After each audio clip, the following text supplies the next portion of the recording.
CM Revanth Reddy మాటలకి MLC కవిత గట్టి counter ఇచ్చారు. 6 గ్యారెంటీలు, కాంగ్రెస్ ప్రభుత్వ వైఫల్యాలపై అసెంబ్లీలో చర్చకు రెడీ అన్నారు. కేసీఆర్ తెచ్చిన తెలంగాణకు రేవంత్ రెడ్డి ముఖ్యమంత్రి అయ్యారన్నారు.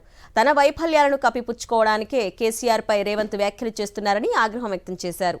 బీసీలకు 42% రిజర్వేషన్లు ఇచ్చి స్థానిక సంస్థల ఎన్నికలు నిర్వహించాలన్నారు.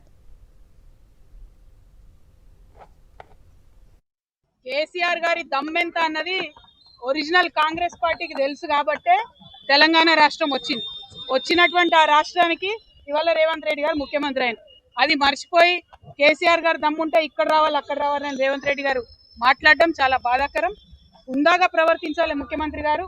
అదేవిధంగా తెలంగాణ ప్రజలందరికీ తెలుసు కేసీఆర్ గారు ఆయన కళలో కూడా తెలంగాణకు నష్టం చేయడు. ఆ నీళ్లు కావచ్చు, నిధులు కావచ్చు, ఇంకోటి కావచ్చు, ఏదైనా కావచ్చు, ఏ విషయంలో అయినా కేసీఆర్ గారు కళలో కూడా తెలంగాణకు నష్టం చేయరు. ఆ విషయం తెలంగాణ ప్రజలకు తెలుసు. 2016లో ముఖ్యమంత్రి గారు చెప్పినట్టుగా ఆనాడు పోలవరం బనకచెర్ల ప్రాజెక్టు విషయమే లేదు, రాలేదు. కేసీఆర్ గారు ఎక్కడ సంతకాలు పెట్టలేదు. ఆ విషయం తెలిసి కూడా అబద్ధాలు ఆడడం ముఖ్యమంత్రి గారికి అలవాటైంది.